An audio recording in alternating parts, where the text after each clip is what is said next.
Hey, what's going on, everybody? It's Michael Daly back with the Real 1% podcast. It's veterans. It's time for y'all to dive back into the foxhole, share your stories, get the mission out, get the word out, and help these people that are out here struggling, sharing stories, and transition, ready to get out the military, still in the military, or yet to serve. Today, we got my main man, Leslie, here by way of Lisa. Shout out, Lisa. You know who you are. He's an Air Force veteran of 20 years of service. Appreciate your service, my man. He Thank used you to for your work on, support. yes, sir. He used to work on aircrafts, heavy aircraft, C-17, 5, and C-141. C-141, what's that? 141 is it's kind of like a baby C1, C5. Okay, all right, had me hung up there. I'll make sure I'm reading that right. He served in the mighty state of New Jersey, Dover, Delaware, Panama, Germany, Portugal, and Texas.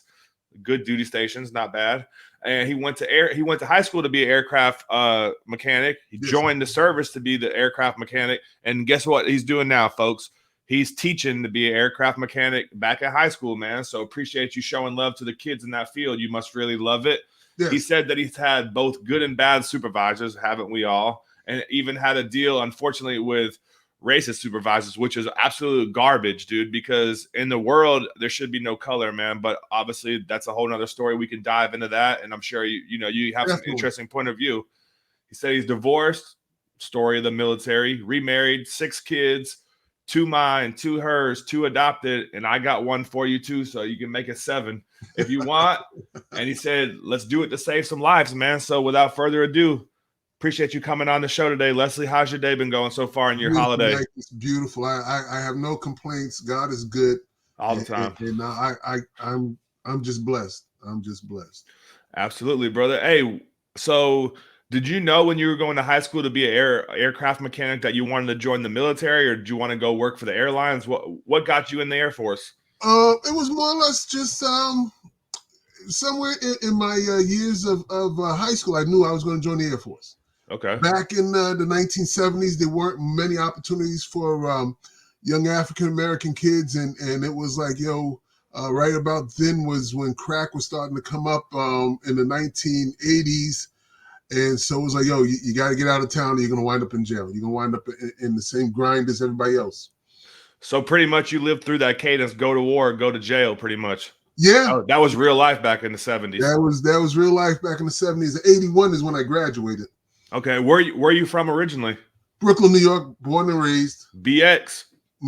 No, That's oh, No, my bad. That's Bronx, dude. Oh shit. yo, really? My bad, dude. My bad. Hold on. Hey, I'm from Massachusetts, man. I tried to. It sounded good, man. But now you from Crooklyn, man. My bad. You from Crooklyn. No, we're from Brooklyn, man. Straight up Brooklyn. That's it. Okay. Oh man. But No. so you had to get out of there. So you grew up. How'd you end up getting involved with a recruiter? They came to your school. You had someone put you in They touch came or to the what? school. They had a pretty good sales pitch. And my thing is they had a product. And so what does your product offer me? Right. And so can I get what I want? Can I go where I want with your product? And that's basically how I went at it. And that's how I thought about it. I wanted aircraft maintenance. And I had some good recruiters. I have to admit, my recruiter didn't lie to me. Okay. He was a good guy. And we had some older kids in the school who had joined with the same recruiter. They came back to the school. They gave good glowing reports about how the recruiter took care of them and everything like that. I think in the recruiting system, they don't really understand or value the importance of the returning home from school and going out and assisting with the recruiter. Talking to the kids, letting them know what the things were. Because I had a lot of older kids who would come back to the school and we talked about it and they said, yeah, I like it. Okay, yeah, you're talking about like hometown recruiting. When after you get done with basic training, Yeah. AIT, you come home and kind of get a couple of free days of leave to go out and talk to recruit Yes. people in. Okay, that's fair enough. What so you did your training and you got to your first duty station. Meanwhile, did you think that you're going to stay in the Air Force for a career, or how'd they go for you? What was your mindset like? Well, I once again I credit my teachers. I had teachers. I went to East New York High School, and my teachers are like, for a young African American male, consider doing a 20. You get out, you'll be young, get a second job, and you'll be set and good to go, ready to retire. And if I can throw the names out there, like Mr. Locknick, he was an excellent teacher. We had Mr. Bay. Bay was a Navy man. Back then, in trade schools, it was a lot of prior military guys that were teaching. So Okay. they did their 20 years and they came out and they said, "Hey, this is a pathway for you. It worked for me. If I'm anything that would you respect, consider it." Okay. So once you got through your duty state, you were at your duty station. When you came home to New York, you probably had same friends doing the same stuff like a black hole, right? Yeah. Oh my God. Oh Jesus. I pray for these guys now. I really pray for these guys. It was a mess. It was a mess. We had guys that went to jail for carrying brown paper bags. Here you are, you're like 14 or 15, and dude gives you a brown paper bag. Hey, go deliver this to XYZ. Here's a couple of dollars. Yeah. And next thing you know, you walk into the bodega and up against the wall. Now here you didn't know what was in the bag. Yeah, you didn't. I was gonna say people probably didn't even look what was in the bag. They just did. No, They just you're took a the kid. money and You're ran. 14, 15 years old. Yeah. Somebody give you $10 here. Go deliver the bag. Don't look in the bag. $10, I'm good. I've had friends my goodness, I have friends who did 20 years for that. Wow. And then oh my goodness, the crack epidemic. I had one friend that when I came home, oh my goodness, they looked me dead in the eye and their eyes were glassed over, and it was crazy. And he says, Leslie, is that you? I'm like, yeah, how you been, man? Me not knowing, and then coming to realize that this guy was stoned out of their mind. Wow. I had a lot of friends like that. Had a lot of friends that were But anyway, they got hung up in the streets. They got hung up. Yeah. If I could have pulled them out, I wish I could have pulled them out. If you ever have a chance, anybody that doesn't believe me, just take a look. Go to New York City, look up A-Team. Look up A-Team Okay. in New York City. That's where I grew up at, and those were real cats, man. These were guys who had no problem with putting you away. Yeah. These are guys who did 20 years or more. And a couple of them got out, a couple of them wrote books. Some of them are still in, some of them been in for 20, 30 years. Some of them wound up on America's Most Wanted. Anything can happen, man. That's the old school Wild West, dude. Yeah, and these are guys I went to kindergarten with. Wow. Guys I went to kindergarten with, on America's Most Wanted. Yeah, man. Your network is your net worth. You got to get around the right people and do the right thing, man. No matter if you're in the civilian life or the military, honestly. But so how was your time in the military, dude? I'm glad that you shared about the racism, because I feel like in the military, a lot of people say, we're green or we're blue or we're all the same color or creed. But in all honesty, dude, honesty, it's not the case, right? And you lived through it. You want to touch on that? Yeah, you want to touch on that? But before I touch on that, let me say this. Okay. I want to give the good part first, because Absolutely. I know a lot of people will look at this and they're going to say, oh, you out there working for the man. My time in the military was pretty much the same as anybody who's been married for 20 years. And I say that because when you're married to somebody for 20 years, you had your good days, you had your bad days, you had your highs and your lows. Right. But nobody can be married for 20 years and say 20 years was miserable. Right. You'll say, hey, we had some good days. And if you reflect on the good days, you'll find out that your good days far outweigh your bad days. So I will say that much, and I'll say that the military was good to me, and I was good to the military, and at some point in time, we had some good times. Okay, yeah, we could keep rolling with the good ones, man. I don't want to just. It's definitely not going to be a negative podcast, but no. But I will touch on the racism part, because who better to talk to? For real. On the racism, and my advice to the young people that are going in, if you have an issue concerning your supervisor being racist, don't mention it. Don't say it. Don't even talk about it. And the reason I say that is this: it's played out. The word racism is played out. It's the race card. Is you don't understand. What you look at is their ability as a supervisor. And when I had to deal with individuals, that's what we talked about. And we had about 4 or 5 people lined up. We had one supervisor that was, when we wrote our complaint, And the commander called us in individually. He's like, yeah, I understand that you feel that he's a racist and stuff like that. And I said, Commander, sir, Colonel, sir, if you look at my complaint has nothing to do with him being racist. My complaint has to do with him being a poor supervisor. He would cancel our appointments. He would rearrange our medical schedule. He would rearrange our legal schedules with legal counseling. He would mandate overtime. He would mandate 12 and 18-hour shifts. We inspected the vehicles, this, that, and the other. The people that claimed that he was racist were the white airmen that worked for me. Damn. Yeah, because this new generation of white guys, they're not with that. They're not with that old time Southern boy stuff. Yeah. And so I had one young airman who came up and he said, yo, Sergeant Simmons, like, yo, this guy said, yo, I finally got that in, and I'm going to nail him to the cross. Damn. Now, mind you, it was a piece of equipment. It was a high reach that we use in the wintertime for blowing snow off the vehicles, and it has glycol and stuff and whatnot to help de-ice the aircraft. Okay. Another unit had came and borrowed it after I had turned it in, but the individuals who signed it out didn't properly sign it out. So it looked like I didn't properly turn it in. Okay. So the supervisor was like, yo, I finally got that in, this, that, and the other, and yada, yada, yada. It was the white guy that turned them in for racism.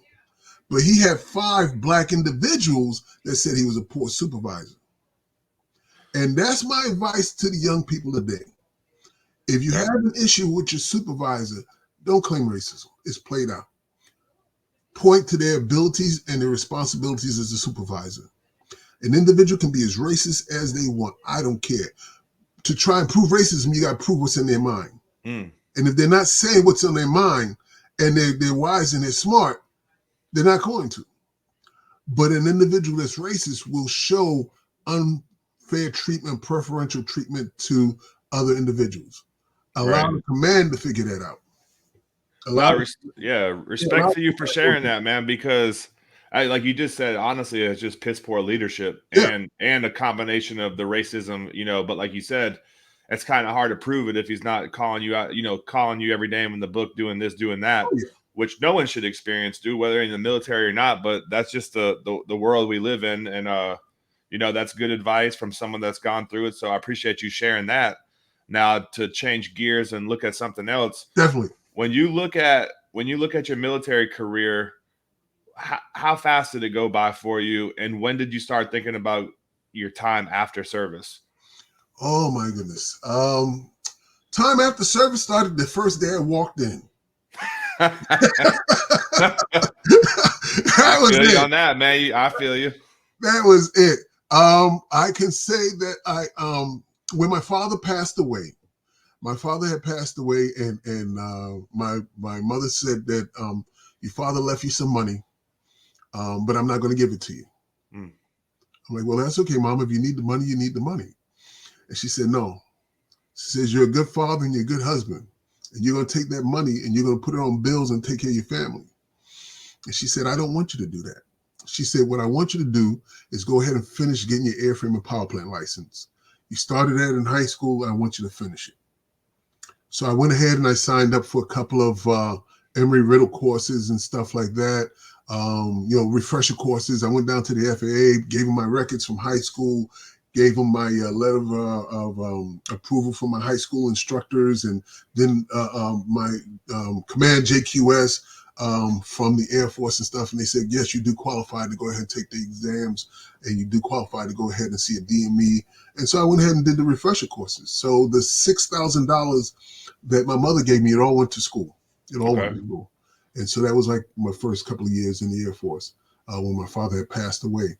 And everything after that was I just kept on taking 1 and 2 college classes a year, and just did that. How old were you when your dad passed? Oh my goodness, he passed. I was born in '63, and he passed away in 1985. So 20. Yeah. Yeah, I hate doing math in public. 22 or something like that. Yeah, man. My dad passed when I was 28, 2000. A couple of years ago. Yeah. Yeah, it sucks, man. That's a hard pill to swallow, Yeah. especially if you were away and stuff like that. Mine did after the military, so condolences to you for that. But Thank you. that's part of life, and Yes. hard pill to swallow. So when did you know that you were going to get out? Like, were you 18 years in and say, "Oh man, I gotta, hey, I gotta start planning," or what the exit strategy look like for you? The exit strategy was every year packing my parachute. Every year, it's a part of your EPR. It's a part of your airman performance report. Did you do any college classes? Did you what type of work have you done? What type of experience did you do? I would volunteer to inspect civilian. What happened is that the military had civilian contractors, and the civilian contractors were bringing the civilian aircraft for the freedom flights and stuff like that, bringing people back and forth from Germany or Panama. And so since I had my airframe power plant license, I started doing some contract work with them, getting some experience working on civilian aircraft and stuff like that, plus going to school, getting a few college classes here and there, finishing up my community college of the Air Force. Okay. So yeah. When did you get out? What year did you get out? I believe it or not, I was 2 days after 9/11. Wow, dude. Yeah, 2 days after. So you're like pretty much out processing I while was everyone else was getting geared up to go get ready to I was deploy. on terminal leave. Okay. And it was crazy because I was on terminal leave, and your mindset changes. So if you say, well, what he's saying is contradicting one to the other, it's because your mindset changes. I was on terminal leave. I was back home, and I was with my second wife, who I love right now and I'm married to. She's awesome.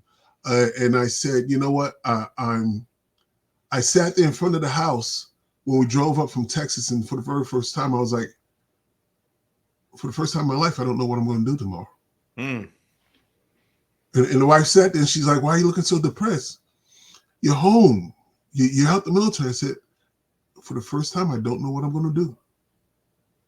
That's real. That's real right there, man. That's Honestly, real. seriously. I'm going to have to. I have to make a choice as to what I'm going to do tomorrow. It's not that I got to go to training. I got to go do this. I got to do that. I have to. So what happened is like about a couple of days after that, I said, you know what? I stood around the house and I stood around the house. I'm like, you know what? I need to get into this thing of being at home. So I loaded up all the clothes and stuff, put them into the car, and I went to the laundromat. And I was standing there doing the laundry, and the lady had up on the thing, the news, and the World Trade Center 1 had just got hit. And I'm like, wow. And I'm thinking to myself, I'm processing. I'm saying, well, they should be okay because the Empire State Building was hit back some years ago, in the years and years ago by a bomber aircraft flying through New York. And I said, that'll be all right.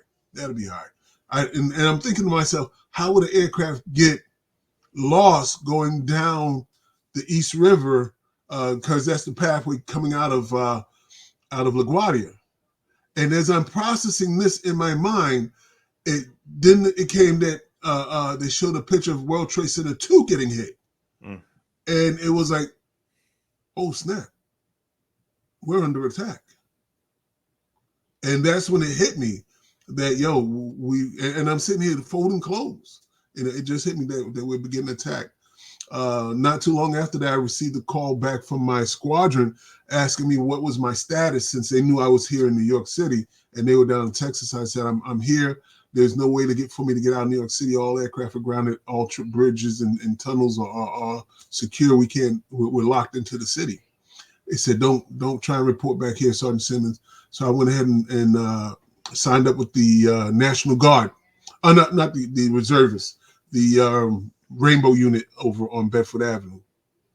Oh, so you got back into you signed right into the reserves after that happened. Yeah, well, I was still on orders. So I went down there. I showed them a copy of my orders. My name is Sergeant Simmons. I'm on terminal leave here in New York, and I'm here to work until my terminal leave has ended. So they gave us duties as running errands through Manhattan up to upstate New York, running dispatches, because back then, when we lost the World Trade Centers, we lost a lot of communication capabilities. Right. So a lot of stuff had to be hand carried up to the air command centers upstate New York. We ran down to McGuire Air Force Base. We picked up some tractor trailers, and I had some experience driving that. So they drove about 10 of us down to McGuire, and we signed out the tractor and trailers there, and we drove them back up to New York City. So Probably pretty chaotic, man. I talked to Dylon. He was an Army recruiter at the time, and he said, man, they were back in the office the next day. But yeah, same thing you said. Bridges shut, everything locked down, city yeah, on lockdown, smoke everywhere. yeah, I was in 7th grade, dude. I remember just like it was yesterday, man. They turned them televisions on. They even had a mock. We were doing mock voting, learn how to vote and stuff like that. So right. I was in social studies class. And yeah, man, I can remember too. That was a day that no one will ever forget. That No, lived through that time, and no. rest in peace to the people that were lost and gave their life sacrificing for that trash that was going on. So Yeah. um, all right, sticking through the military, you had some pretty cool duty stations. I've been to Portugal on like a 4-day weekend because I was stationed in Germany. I was in Vilsec. I wasn't at Ramstein like you, man. Probably you out there eating Cinnabon and Jimmy John's and Johnny Rockets and Carrabba's and yeah, you know what I mean, dude. You wouldn't be laughing if you know y'all boys eating good in the Air Force over there, man. That's like Little America, they call it in Germany. Yes, right? yes. Right? Ramstein is beautiful. Ramstein is excuse me. Ramstein is beautiful, baby. Oh, absolutely. And yeah, we enjoyed ourselves. It had a lot of good benefits. Had a lot of good benefits there. Yeah. Okay. Well, all right. So what about? Let me ask you this one real quick. So you came from New York, which was like it was booming there. Good big city. But when you go to Germany and you partying all night, hitting that train station, hitting them clubs, I know you know what I mean, man. Listen, and when you got to go back to the United States after that, you gonna be a little bit depressed. Listen, I was a family man at that time. I had my kids with me. Okay. My first wife was with me.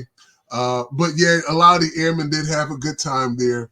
It was funny because we had a reserve unit. We always had rotating reserve units come in. And this one rotating reserve unit, this young airman lost his mind.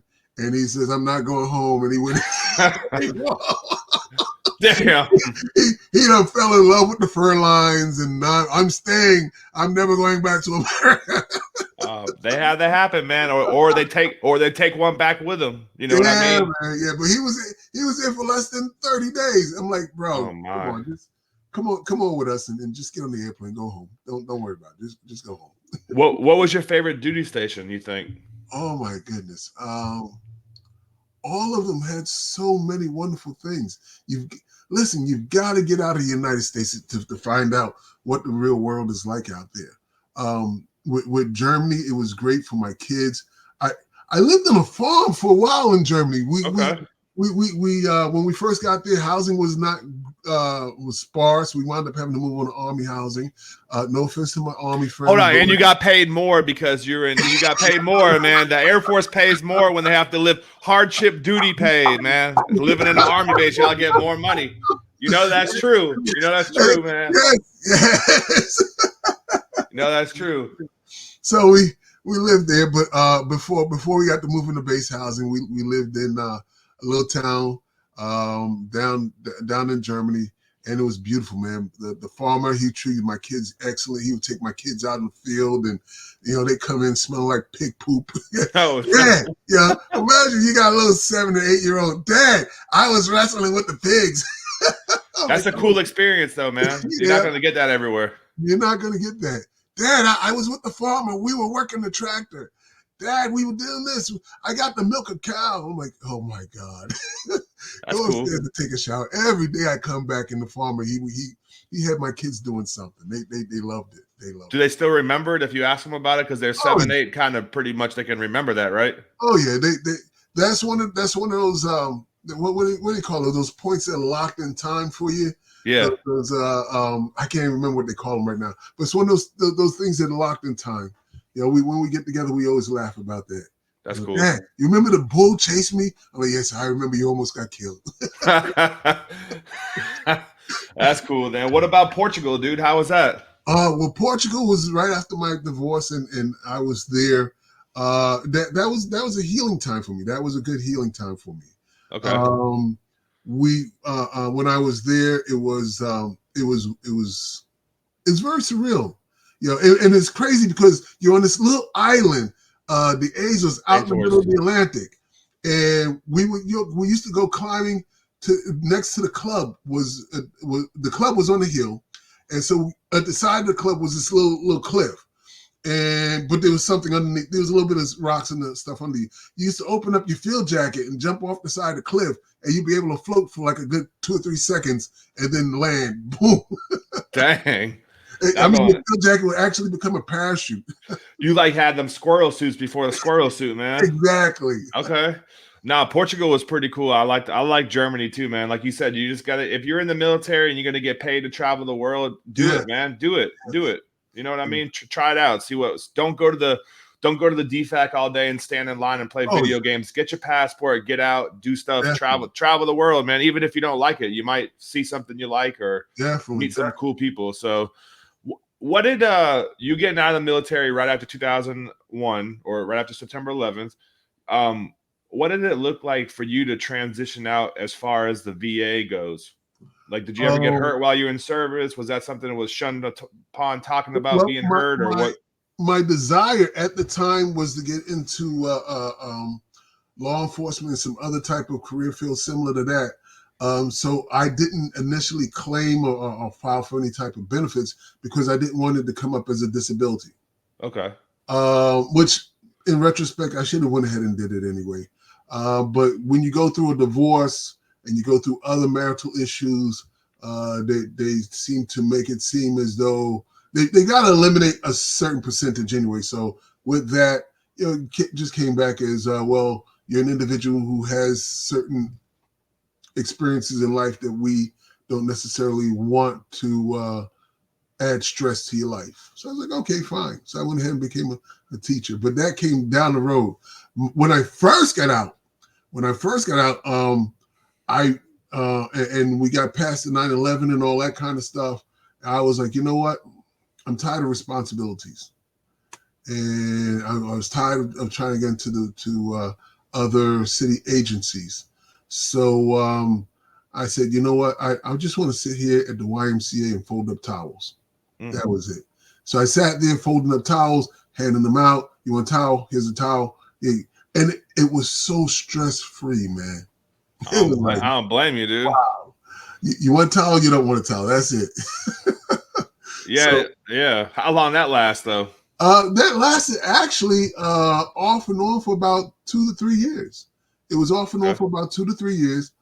A buddy of mine came in, and he said he recognized me. Leslie, what you doing here? I'm like, yo, I'm handing out towels. You want a towel or what? He's like, why don't you come work for me? And so, so I went to work for him at the Board of Education.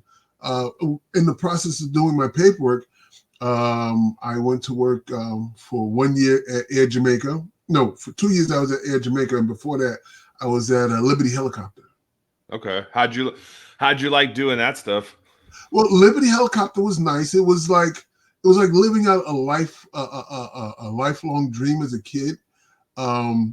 Because when I was a kid, my father used to drive us up to the Bronx, the BX. So he would drive us up to the BX, and as you drive past the FDR, you would always see the helicopters coming in for landing and stuff like that at the airport. I was like, one day I'm going to do that. And so when I got the opportunity, I went ahead and signed up with them, and I did that and that was in between working at the YMCA. How'd you feel when you accomplished that? Did you feel good? Yeah, I did. It was like, it was like a life. It was like a childhood dream come true. Here you are, you're 12 years old, riding in the back of the station wagon, and it was one of those old Woodies that they had the seats facing backwards, and you're like, I'm gonna do that one day. Yeah, the Griswold's old school whip. Exactly. Man. Yeah, that's cool. So it felt good to be able to do that. So if you could go back and do it again, as in get out the military, would you just would you tell anyone, even if they're going to get in law enforcement, would you tell them just to go ahead and take care of that while they're in? Definitely. I don't care what kind of job you're going to do. Go ahead, file it, get it done, get the paperwork in there, and get it done. Did you ever did you ever fall into the trap of saying I don't have time, I don't want to go to the VA? Did you ever stumble across that at Yeah, first or yeah. Eventually, I went ahead to the VA hospital and I signed up for their benefits in the hospital and stuff like that. And they treat, they treat us pretty decent over here at the Harbor unit. Um, as far as going ahead and I've got to file my paperwork, so I got to get that done. As far as the other benefits and stuff. okay. All right, that's fair enough. So, did you ever think you're going to become a teacher before it happened? I'm sorry. Hold on one second. Your mic went out. Can you hear me? Yeah. My bad. I said, did you ever think that you were going to become a teacher before it happened? Like I said, I had good teachers that when I was a kid. It's when you retire, it's almost the same as when you're 18 years old. Yeah. And when I say that, I mean that the world is open to you. Mm. There are so many pathways that you can take. Do I go this way? Do I go that way? And what decisions do I make? So when you're 18 years old, it's like, do I go to college? Do I join the military? Do I do this? Do I do that? So it was one of those options that was always there. Um, and so, it was, I wouldn't say that was where my laser focus was, but it was an option. It was an option. Okay. So when you got that to happen, how'd you feel? What were some like speed bumps in the way? Did you have anything that were hurdles, obstacles that you had to go through? And how'd you work through Um, them? the hurdles that I went through were mostly, most people don't understand CTE teachers, career technical educational teachers.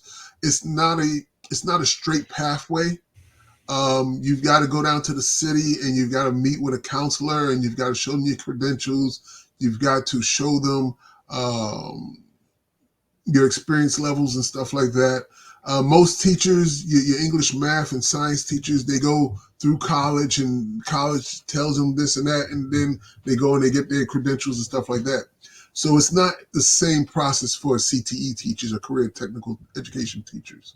Okay. What's one of the most things that you love about your job now? The kids, Kids. the kids. It's um, one of the things I have to say is that changing lives, man, it's amazing. Some of the kids that I did teach came back and become teachers Okay. after 5 or 6 years in the system. And it was funny, and I give this as an example. I had one young man, um, and we were sitting around talking during breakfast, and he's complaining, "Oh my goodness, the traffic, the train, the this, the that, and everything else." And I started laughing at him, and it was a really hearty laugh. And he's like, "Yo, what are you laughing about, man?" I was like, "Because when you were my student and you lived in New York City, you didn't have the best of life. Your parents are good to you, but you lived in an apartment, and now here it is. As my student who has become my coworker, you now have the opportunity to complain about the nice house that you live in, the beautiful wife that you have, the transportation that you have to take, and that you can't take your wonderful car to work because there's no parking." And it made me so happy. And I had to explain that to him because he thought I was laughing at him. It made me so happy inside to know that this kid came from poverty to the point of prosperity. And that touches my heart every time. That gets my heart every time. Yeah, that's powerful, man, because you went from, you don't know how when you're a kid, you don't really, I guess you do once you get older, you might know how good or bad you have it based on your friends and the people you're around. But if you're all from the inner city or a bad area, that's all you know, man. So That's all you know. when you get to that point of prosperity, which everyone can reach if you just work hard and you got goals and you just put your brain and your physical fitness power, whatever you want to call it, you push yourself to the limits. Anyone can make it happen, man. Oh, Don't yeah. we're all given the same time in the day. Now we're all, some of us aren't fed with a golden spoon, but there's enough money in the world that we can get a fair share of it and change our lives and our families' Definitely. lives. So now that's powerful to hear that, man. Just to see someone evolve, full Yes. circle, and then they just have them first world problems, Yeah. and about Yeah. driving the Bentley to work, or be like, hey buddy, you're in New York City, right? You go down to Florida, they got free parking, they got nice weather. We're getting enough of New Yorkers down here already, so everyone comes down here, man. If you want to drive your car in New York's not the place to be. I even know that. I've been there 2 times. You see the sign that says $100 for 1 hour valet. You say, oh, this isn't the place to drive, buddy. Get on that train, get on that subway or that LIRR and put your headphones in. That's it. That's it. For real, man. But what give me something that you miss about the military. Minus the people, because everyone says it, camaraderie, the people. We know that, man. Everyone, that's the common denominator. But give me something that was true to you. Mission purpose. Excuse me 1 second. Are you good? Yeah. Let me go out of frame for 1 second. Yeah, you're good, man. Take your time. Oh man, you got me leaking over here. Just thinking about the good times and the things that go on. Mission purpose is the thing that gets me. When you are in the military, there's no politics. True. For the most part. Yeah. For the most part. Yeah. For the most part. Even the politics has to do with getting the mission done. True. My job was getting that airplane into the air. It didn't matter what it didn't matter whether you're Republican, Democrat, whatever. And whatever your issue was, your problem, it didn't even matter if you were racist or gay. Yeah, exactly. The issue was we all sat in the. I don't know how the Army does it, but in the Air Force, we all sit in the back of a truck, and as the aircraft is getting ready to go, you have all your specialists and your crew chief in the back of the truck. So that if something goes wrong with that aircraft, you have a team right there. Boom, you jump on it, and it didn't matter. You sat right next to you sat right next to the gay guy, and it was like, yo, can you turn the wrench? Good. I don't care who you sleep with, and it's like, yo, can you go? I don't care who you vote for. Can you fix the aircraft? The aircraft's got to leave in departure on time. The base commander says this aircraft's leaving on time. It's presidential support. The package that's on there is mandatory, and that's it. So all that other bullcrap just melts away, man. It melts away. It just and that's the one thing I miss. We were focused on the mission. I'll never forget. We were in Dover Air Force Base, 1981, and we had this old 6'5" Chief Master Sergeant E9, and he'd talk to you, and he have like tobacco stains running down the side of his cheek. Bullcrap. I want my airfield clear. Get my airfield clear. And so it was like one of the worst snowstorms ever.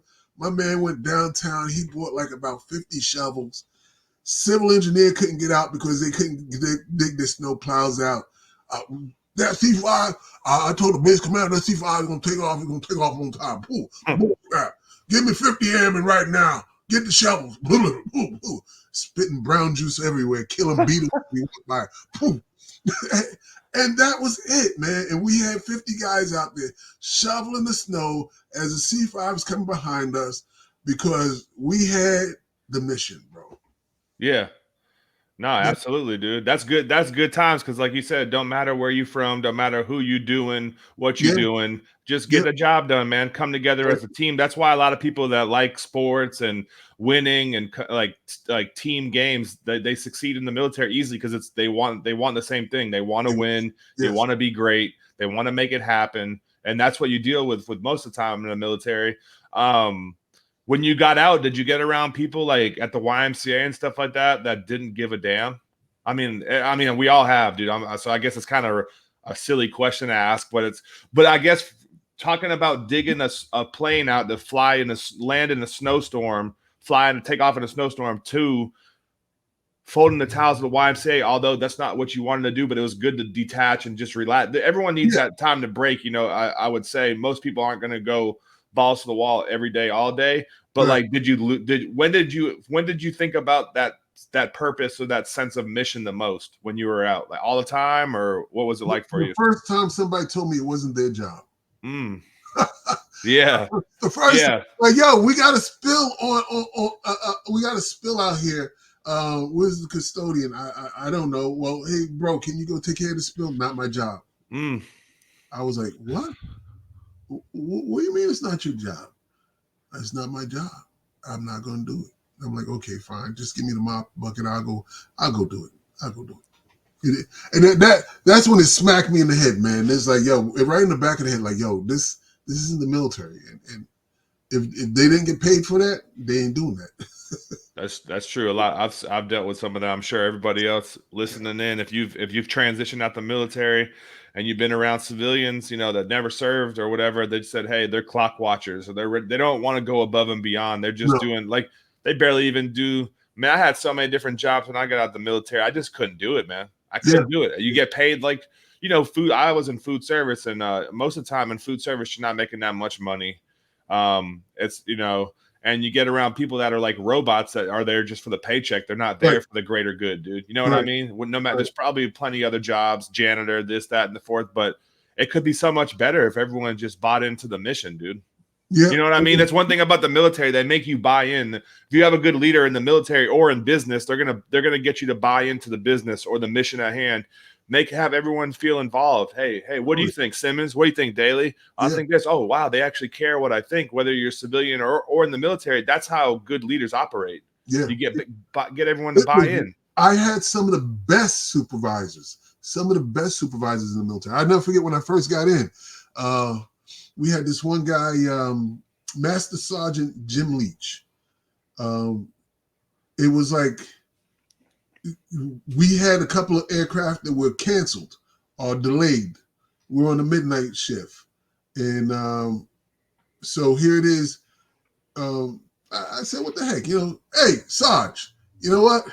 The aircraft is canceled. It's not coming in. The movies has a midnight theater that's going on. Can I go? I'm just being smart. He's like, Simmons, you know what? Y'all go to the midnight movie. Make sure you get midnight chow. Be back here when these aircraft are due at 3 o'clock. Make sure you got the radio on at all times. If I call you, I expect to see you here. And that was it. It was like, wow. Like, that was a morale booster right there. For real. Yeah, instead of being out there waxing trucks at midnight, we're like, okay, yeah, like, yo, let's go to the base theater and catch a midnight movie. Yeah, absolutely. Because they trusted you that you'd answer the call and make it happen if they needed you. That's it. You'd scramble. That was it.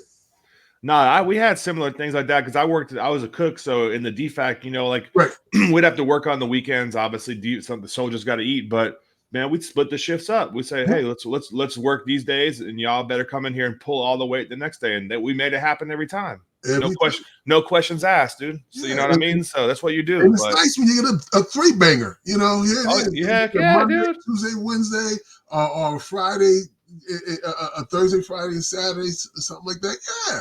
Yeah, and when you in Germany, if you overseas, you on the train or on a plane, way cheaper than you could travel in the U.S. sometimes. And you're in Italy, you're in Spain, you're in Portugal, you're in Switzerland, wherever you want to go. But man, good times for sure. It was. What are you working on now? I know you're teaching and stuff like that, living good. You got your family, and what's your goals, or what's your ambition set on for right now? Well, I'm also a minister. And I do preach. I'm not the pastor. I'm one of the staff ministers. I do weddings. I do funerals. My goals from here. My goals from here is, all right. So being inner city, there's a lot of problems with inner city education system, especially since the COVID. And my goal is that after the military, after the Department of Education, I plan on teaching programming in Arduino. If you can look it up, it's Arduino systems. They're little electronic programming gadgets, and also Legos. Matter of fact, programming Legos, teaching kids how to program Legos and stuff like that. There's so much educational value you can get out of it, teaching them about resistors, capacitors, and all that other kind of stuff. So that's my goal, my dream. Hopefully to get something like that funded, so that I can get, even if it's like about maybe 10 kids for 6 months. 10 kids, 6 months. We take out the Arduino. Do I have an Arduino kit here? I thought I had an Arduino kit here. Oh well, if I see it, I'll pop it up for you. No problem. So you try and get into the STEM learning, right? STEAM, I guess STEM, STEAM. Yeah, STEAM, STEM, and STEAM is also included in it. A lot the STEAM part is the arts. They add the A for arts, but that's very easy to do because if you're designing something, you can go with CAD and all that other kind of stuff that brings out the artistic part of it. How can you can create an arm to do something, but Right. how can you create the arm and look good while it's doing it? What Okay. type of qualities can you bring to it to change its look? Okay. Yeah. That's cool, man. I respect you for doing that. You got, like you said, you pouring into the kids, making the next generation, better than we were, right? So that's what it's supposed to And be. just to add a little bit of racial to it, but not playing the race card. For some reason, higher education has not been a part of the makeup of the Black community. Things like STEAM and STEM are sometimes not thought of, and for the most part, it's because you're basically trying to think about survival. Where's the next meal going to come from? What are we going to do in the streets? I got to get from A to B without Pookie trying to shoot me. I've got to get these. The priorities are different. So I still live in the neighborhood I grew up in. We have more than enough to go out in Long Island, more than enough to go to any other. I can move to Connecticut and drive back and forth if I wanted to. Right. We stay here in the community because we want to be effective in the community. And so hopefully this next portion of my life, which I will transition to in the next 2 to 3 years, I'm going to get that set up.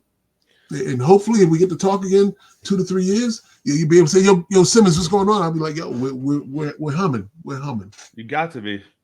I mean, I got to ask you a question coming from the outside looking in.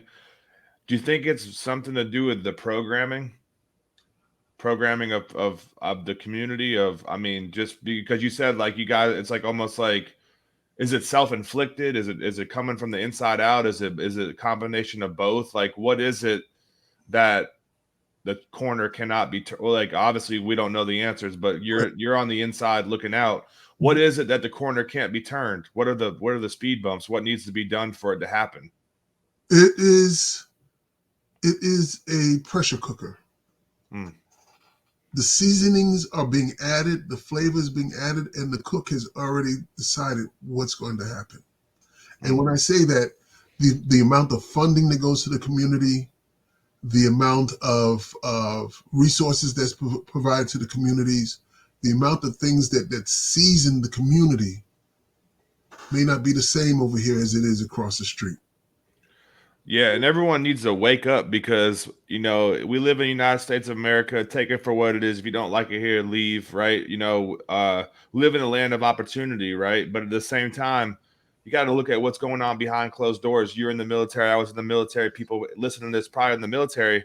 Did you guys know that they're letting people come across the borders and give them places to stay? Did you know that they're giving people from Afghanistan, refugees, they're building camps and giving them all, jobs and all this? We're not even doing that for our own people. I don't care what color you are. It don't matter where you're from. If you're a citizen of this country, you should be getting taken care of a little bit better than someone from the outside, man.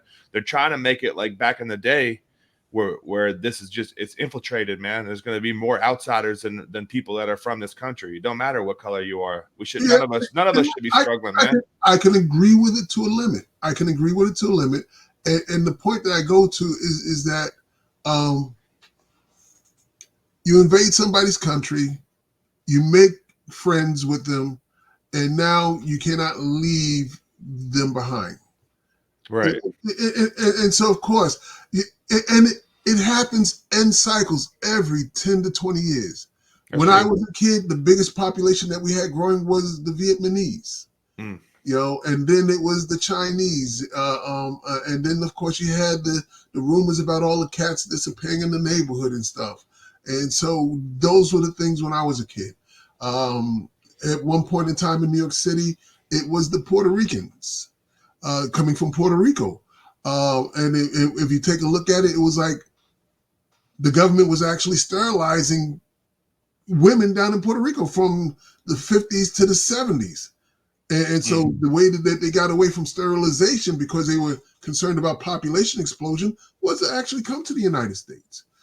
So a lot of our things we do are self-inflicted. Yeah. We had NAFTA, we had GATT, and we had things that were set up down in South America, in Mexico and stuff like that. We had these trade agreements going. And so people complained about, oh, we're sending jobs down to South America. We're sending jobs to Mexico. So now we go and we take that back and we cancel the job. We cancel it. So now guess what? They're migrants. They're following where the jobs went. When we had jobs going down there, they stayed down there. Now we say we're canceling all treaties. Of course they're coming. And not for nothing. If you walked 1,000 freaking miles to get here, I mean, we had issues down there. We had issues with the Zapatas, the Sandinistas, and all the other rebels. A lot of them we supported. We supported the Sandinistas, Zapatas, and different groups. Why? Because they were against communism. And so, of course, some of the people that you sent to the School of Americas for training didn't turn out to be the nicest people. Right. So some of our problems are self-inflicted. Oh, yeah, I definitely agree with you on that 100%. I'm not saying everyone that comes across, maybe I said it wrong, is a bad person, because some people are just looking for opportunity, right? And they are. Who's building the houses? Who's building all the, doing a lot of jobs that people won't even do? A lot of Americans, after COVID, they don't even want to go back to work. You said nothing wrong. Okay. In my eyes. Okay. In my eyes, you said nothing wrong. Yeah. We are looking at the same coin from two different faces. Right. And so, yes, everything you said is true. I believe that we should take care of our veterans. I believe we should take care of these things. But we have to also understand on the other side of that coin, there's a lot of self-inflicting.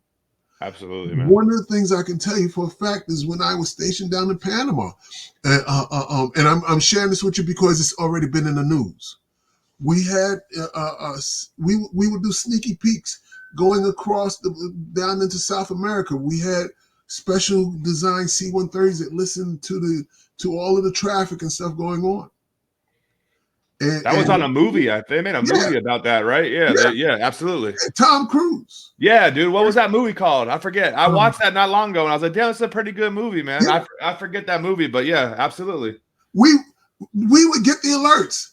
Come, the call sign would come out across, and then next thing you know, we had fighters that were launching out of Panama, going there to intercept and all that kind of stuff, and for some reason they get called off. American Made. Okay. American Made is based on the life of Barry Seal, man, right there. Yeah. CIA. Yeah, absolutely, dude. Absolutely. And so how did we wind up with so much crack in New York City? Like I said, the cook seasoned it. And so I can only tell you that when the CIA stood in front of Congress and said, yes, we were aware that cocaine and crack was coming through with Noriega. The only reason we took Noriega out was because Noriega got greedy. Yeah. Okay. And now Noriega was arrested. Noriega went to France to serve prison over there because we didn't want him in our prison system because then he might talk. He stayed over there until he was dead and gone. Nobody talks about him anymore. Right. We had a C-130 that was over in South America, flying over doing sneaky peek eavesdropping on conversations, got shot down. Yeah. Got shot down. And the awesome guy, Tech Sergeant Greg Beard, I knew the guy. He got sucked out the side of the aircraft. They're calling from Southcom headquarters up to here. And like I said, I'm not divulging anything that isn't in the New York, not in the Time magazine. You can go up there, look at the Times magazine and find it out for yourself. No, it's a good little history lesson, man. Good story. It's good content.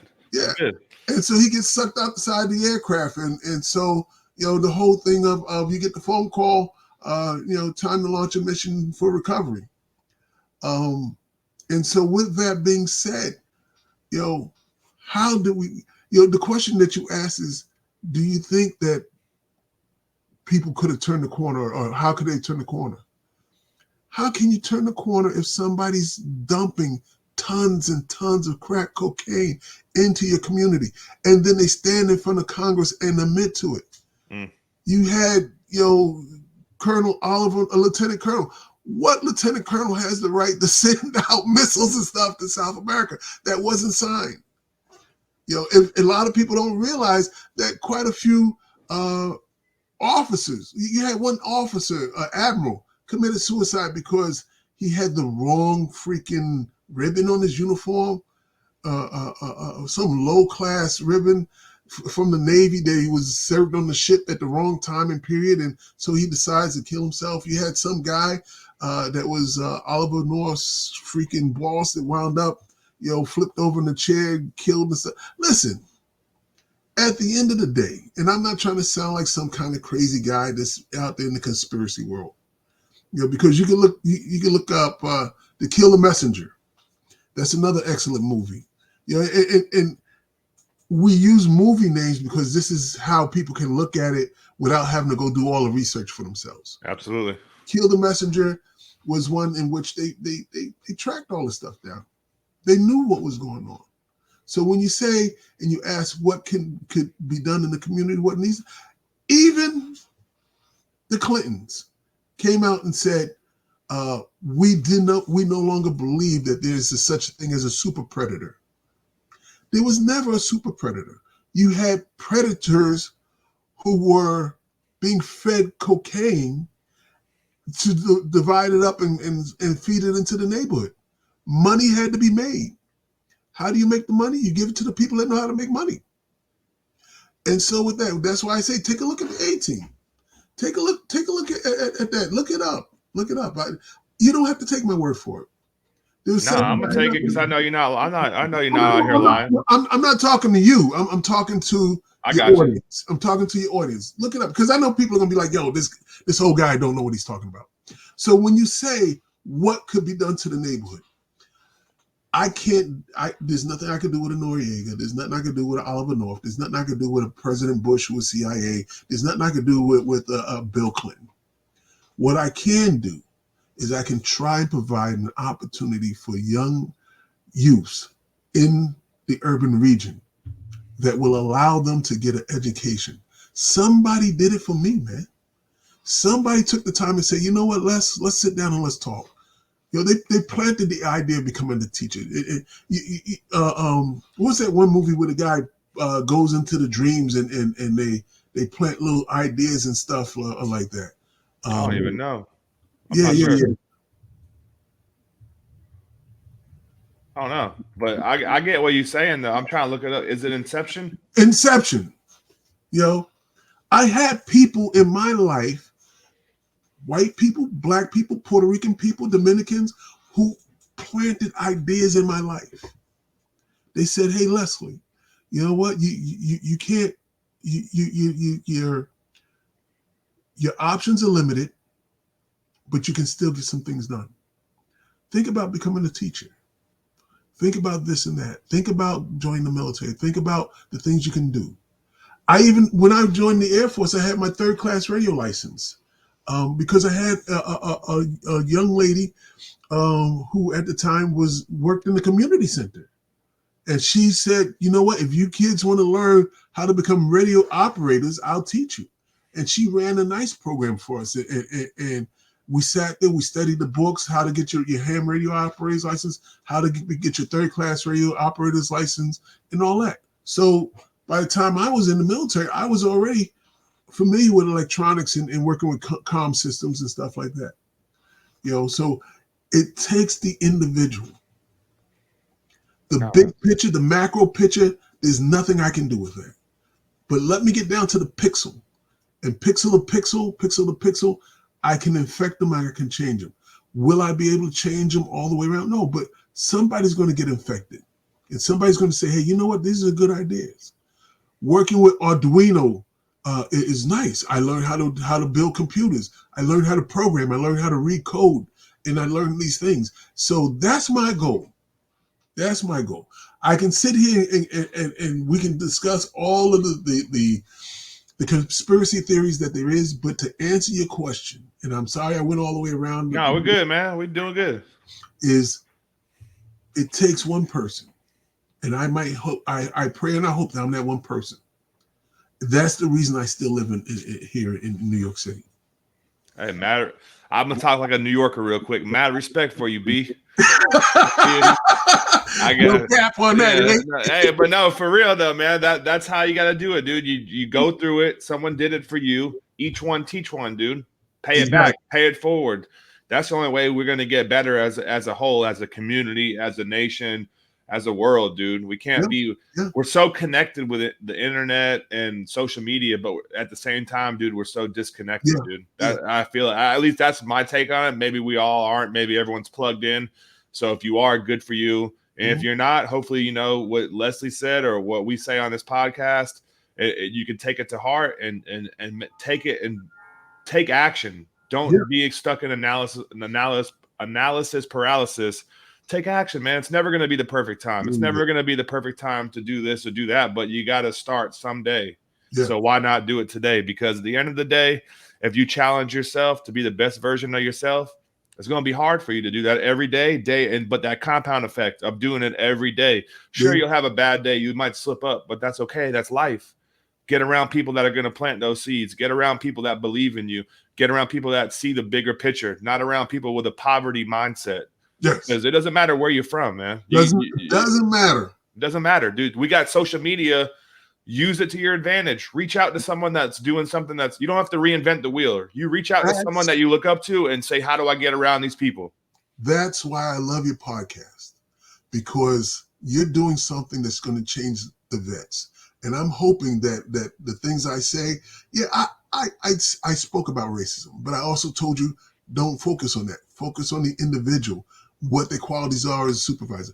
I told you what I think about my community, but I'm telling you that I know I can make a difference in the change. We spoke about all of the evilness that has come upon my community, but that does not make who I am. It doesn't make who the kids are here. And we've got to make that. And your podcast is doing that, bro. I I when I appreciate when I that. when I watched Lisa, I was like, yo, that's my girl. That's my girl. And I will tell you, I know I'm telling the truth, Shane. I got one more minute. No, as long as you need, man. We ain't on no I'm gonna time tell crunch. you. I'm gonna tell you. Lisa, I was working part-time at the club. Part-time at the club. You know, I was washing dishes. It was and this is this at the club, and I had some dude said something to my girl. My girl turned around and she drew back.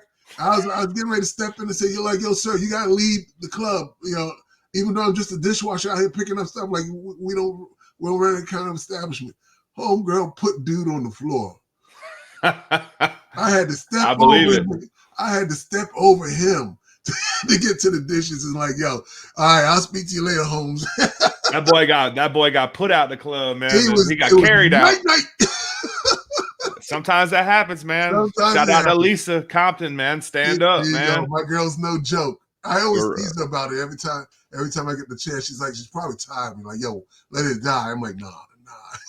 Sometimes you got to bring the old memories back, man, just for a laughing stock. Because she probably changed for the now. She out there traveling, living her best life, always showing some food on Facebook. So, but nah, man, I had a fun time talking to you, and I appreciate you coming on. And it's like, dude, I've never had a racist bone in my body, dude, and I don't know how people do it. I think it's just because of their upbringing. I don't know how you could really hate someone for the color of their skin.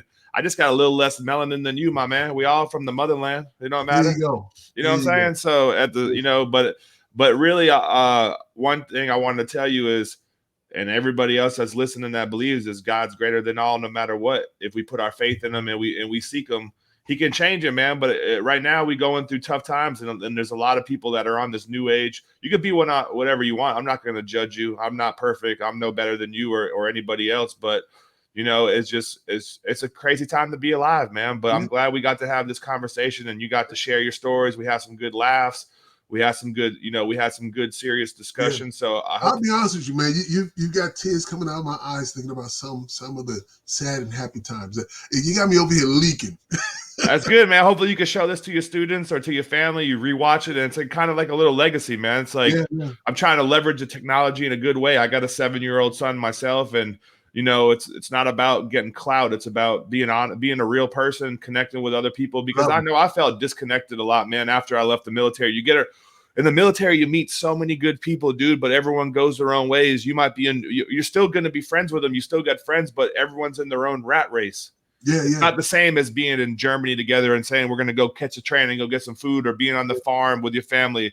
But I'm just trying to, I guess I took it to myself and said, you know what, maybe I got to be the conduit to put people together, because I always wanted that for myself. I said, damn, why does no one ever do this? But maybe that's my mission. So that's why I did this. And I appreciate you taking the call to action, man. You Honestly, found your purpose, baby. You're doing it good. You're doing it good. You I found your purpose. appreciate that. What do we leave out, man? What you got for them that we might have left out, or that you haven't touched on? The floor is yours. I'll leave it up to you. Oh man. I can only tell you what I tell my students. My students always ask me, regardless of what class it is, Mister, what do you think about homosexuality? And I would tell them that, listen, if that individual can return rounds downrange, I don't care. If we're in the middle of a firefight and he can hold his support, if he can hold his side, I don't care. Him and I don't have to have a relation. And only relationship we got is, can you get the job done? People are putting way too much heartbreak into this. Because they want more division, man. That's what the people want. That's what the people that are really pulling the strings want. They want everyone so divided, whether it's politics or sexual orientation. None of that stuff why is that stuff in the school, man? Well, it shouldn't have to be. You don't have to have that in the math books. What it is that because kids are going to ask. Kids are going to ask. Right. And they ask me, and I'm like, yo, I'm an ally. I'm not a participant. This is a safe space. Wherever I stand is a safe space. So the kids, they come, they be themselves, they do whatever they want to do. And a lot of people don't understand that by the time a kid is about 14, a lot of things have already been imprinted in that kid as to who they want to be. Why is it in the classroom? Because it is a part of the social development of the individual. A lot of people don't understand that as